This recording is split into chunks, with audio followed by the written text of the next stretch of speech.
ਜੀ ਅਸਲਾਮ ਵਾਲੇਕਮ ਜੀ।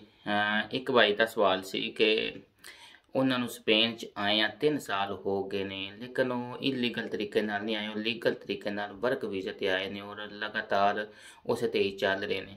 ਤੇ ਕਿਆ ਜਿਹੜੇ ਲੋਕ ਵਰਕ ਵੀਜ਼ੇ ਤੇ ਆਉਂਦੇ ਨੇ ਇਹ ਕਦੋਂ ਪਰਮਾਨੈਂਟ ਕਾਰਡ ਲੈ ਸਕਦੇ ਨੇ? ਕਿਆ ਇਹਨਾਂ ਨੇ ਵੀ 5 ਸਾਲਾਂ ਬਾਅਦ ਹੀ ਅਪਲਾਈ ਕਰਨਾ ਹੁੰਦਾ ਜਾਂ ਇਹਨਾਂ ਦਾ ਕੋਈ ਹੋਰ ਤਰੀਕਾਕਾਰ ਹੁੰਦਾ? ਬੜੀ ਮਤਲਬ ਛੋਟੇ ਛੋਟੇ ਸਵਾਲ ਹੁੰਦੇ ਨੇ, ਸਾਡੇ ਬੰਦਿਆਂ ਨੂੰ ਤੰਗ ਕਰਦੇ ਰਹਿੰਦੇ ਨੇ। ਦੇਖੋ, ਪਰਮਾਨੈਂਟ ਕਾਰਡ ਸਪੇਨ ਦਾ ਪੀਆਰ ਜਾਂ ਇਹਨੂੰ ਸਪੈਨਿਸ਼ ਤਰਹੇਤਾ ਦੇ ਲਾਰਗਾ ਦੁਰਾਸੀਓਨ ਕਿਹਾ ਜਾਂਦਾ ਹੈ।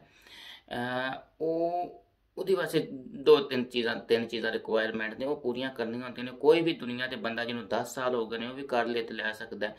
ਇੱਕ ਤਾਂ ਚੀਜ਼ ਇਹ ਵੇ ਕਿ ਤੁਹਾਨੂੰ ਸਪੇਨ ਵਿੱਚ ਰਹਿੰਦੇ ਆ ਲਗਾਤਾਰ ਲੀਗਲ ਟਾਈਮ ਪੀਰੀਅਡ ਹੋਵੇਗਾ, ਕਾਊਂਟ ਹੋਵੇਗਾ।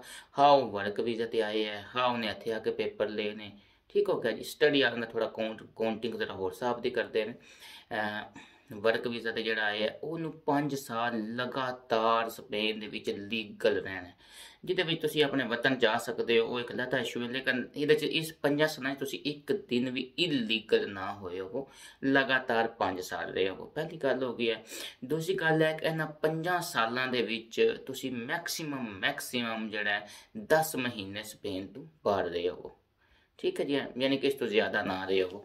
ਤੇ ਜਿਹੜੀ ਤੀਸਰੀ ਰਿਕੁਆਇਰਮੈਂਟ ਹੈ ਉਹ ਹੈ ਕਿ ਤੁਹਾਡੇ ਤੇ ਕੋਈ ਕ੍ਰਿਮੀਨਲ ਕੇਸ ਨਾ ਹੋਇਆ ਹੋਵੇ ਜਿਹਦੇ 'ਚ ਤੁਹਾਨੂੰ ਉਹਦੇ ਤੇ ਸਜ਼ਾ ਹੋਈ ਜਾਵੇ, ਠੀਕ ਹੈ ਜੀ। ਇਹ 3 ਚੀਜ਼ਾਂ ਨੇ, ਇਹਨਾਂ ਰਿਕੁਆਇਰਮੈਂਟ ਤੁਸੀਂ ਮੀਟ ਕਰਦੇ ਹੋ ਤੇ ਤੁਹਾਨੂੰ ਪੀਆਰ ਮਿਲ ਜਾਏਗਾ। ਹੁਣ ਤੁਹਾਡੀ ਜਿੱਥੇ ਤੱਕ ਗੱਲ ਹੈ, ਤੁਸੀਂ ਕਿਹਾ ਮੈਨੂੰ 3 ਸਾਲ ਹੋ ਗਏ ਨੇ ਸਪੇਨ 'ਚ ਆਏ ਆ ਔਰ ਲੀਗਲ ਤੁਸੀਂ ਵਰਕ ਵੀਜ਼ੇ ਤੇ ਰਹਿ ਰਹੇ ਹੋ, ਬਹੁਤ ਅੱਛੀ ਗੱਲ ਹੈ। ਤੁਸੀਂ 2 ਸਾਲ ਬਾਅਦ ਤੁਸੀਂ ਆਪਣਾ ਪੀਆਰ ਅਪਲਾਈ ਕਰੋ ਤੇ ਮੌਜ ਹੀ ਬਣ ਗਈ ਹੈ।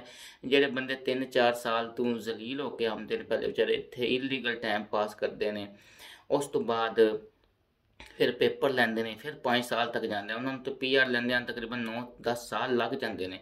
ਲੇਕਿਨ ਤੁਹਾਡੀ ਤਾਂ ਬਹੁਤ ਅੱਛੀ ਕਿਸਮਤ ਹੈ ਕਿ ਤੁਸੀਂ ਵਰਕ ਵੀਜ਼ੇ ਤੇ ਆਏ ਹੋ ਔਰ ਇੱਥੇ ਆਉਂਦੇ ਸਾਲ ਹੀ 5 ਸਾਲਾਂ ਬਾਅਦ ਤੁਸੀਂ ਆਪਣਾ ਪੀਆਰ ਅਪਲਾਈ ਕਰੋ ਔਰ ਪੀਆਰ ਲਵੋ। ਜਜ਼ਾਕ ਅੱਲਾ।